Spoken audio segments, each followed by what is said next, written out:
just slit him open. Ooh, ouch. Yeah, he's bleeding everywhere. Ooh, nasty.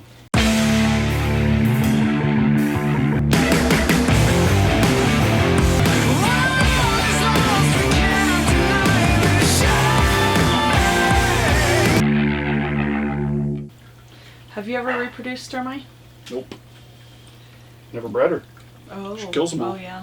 So tell me a little bit about this animal's history. Where did she come from? How old was she when you adopted?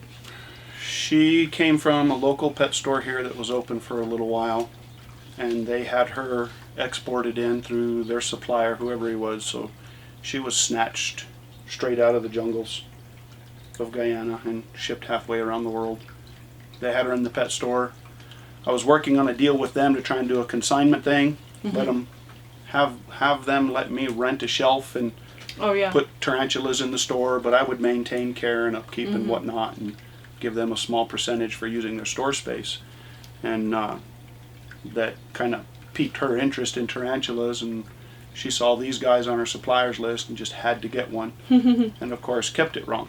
Right. She was on dry cocoa substrate, had a heat lamp over top of her. She had joints that were leaking hemolymph. I told her the proper way to do it, how she should be keeping it if she wants it to survive, and she listened. She's an intelligent lady. She cared more about the animal than profits, and so she redid the environment, set it all up, and I watched her for 3 months, and she was improving, doing better, and I decided, she just needs to come home. So I went ahead and brought her home. And then the store owner decided she liked having one so much that she immediately put another one on her supplier's list, ordered it in. Turned out she got a male, and he didn't survive the trip. About a month after they got him in, he passed. Oh.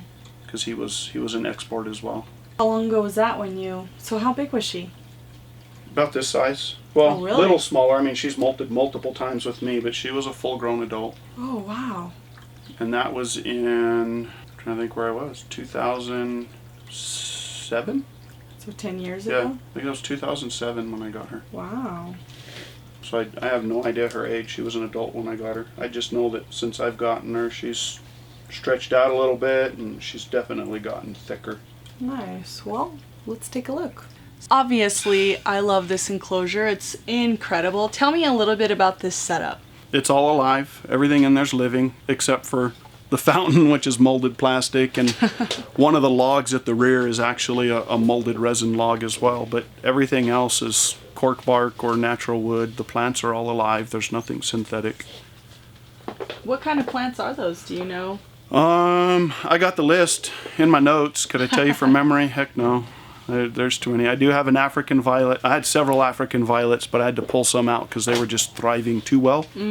And some standard household pothos that does quite well in there. It's cork bark. You've got some organic life. You've got a fountain. What kind of substrate do you have in there? It's a light mixture of cocoa fiber, but it's predominantly peat. And then there's a screen layer, and below the screen layer there's about 2 inches of clay pebbles. Oh, the hydroponic balls? Yes. Cool. I use those in my poison dart frog tanks. And how do you water this tank? Obviously the waterfall creates some humidity and some standing water. Right. Before the waterfall, I would have to come in and I would use a fine mist sprayer, little pressurized pump sprayer, and I would mist it down once a week. But ever since I put the waterfall in, that circulating water generates more than enough humidity. I don't have to actually add water to the tank itself. I just keep the waterfall full. Oh, nice. Do you hand water, or do you just keep waterfall flowing? The waterfall runs 24/7, and I have to come in about once a week and add about 2 liters of water back into it. Oh, cool. And so what does this big girl primarily eat? Roaches. It's I can give her crickets, but they're honestly too small, and if she doesn't snatch them up, they escape in there, and then I have to listen to them all the time.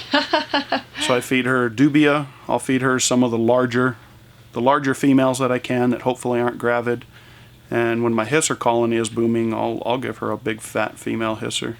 Nice. What are your thoughts on people who feed rodents to their bird eaters? Unnecessary.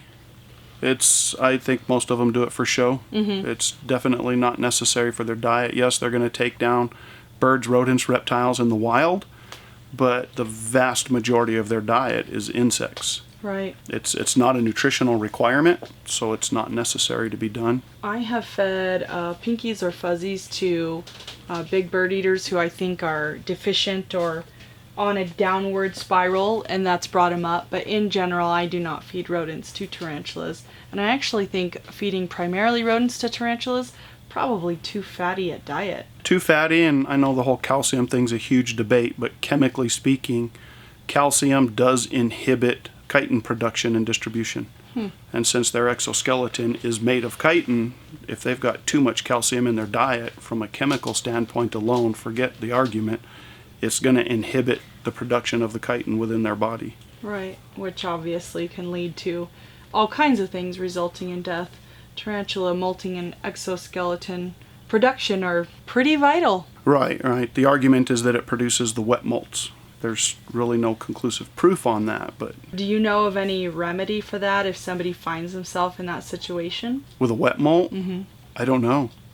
I haven't seen anybody survive one. I'm sure there are some out there, but I've not seen anyone who had a Theraphosa come out of a wet molt and still survive it. I think the wet molt is actually, well, what I think, I can't prove it, but is because they had an inhibited production of chitin, their new exoskeleton didn't fully form, and the reason why they are physically wet is because they're saturated in their own blood. It's just leaked out while they were molting. Oh, wow. Yeah, they definitely need a fully formed skeleton to continue to live. So tell us the name of your tarantula and how long you have had her. When I got her in, about 10 years ago, 2007 I think is when I got her, one of the female students in my class said we needed to name her Precious, and so that has stuck.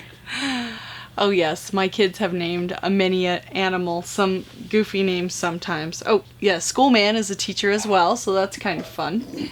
We visit quite a bit during the summertime, which the school year has just started back, but fortunately for me, he was able to carve out a little bit of time to let me come over and play today. Thank you for that so much. Precious is having her dinner now, and we're waiting to see if she will take another roach off of the tongs. She's thinking about it. Oh, there she goes. Whew. So she's got another one in her mouth now. You can see the wings. She is a crazy beast. I would stick my hand in there for perspective, but I'm not going to. I don't want my little wings in between her fangs because we already had a little retic incident earlier today and it was bloody. We're just going to watch her and enjoy her eating. She is super incredible. Watching her eat is really amazing. She's so beautiful. She's in this giant 50-gallon tank, and I've actually only seen her maybe once or twice because usually when we come over she's kind of hiding out in her little cave. So seeing her eat her dinner is a real treat.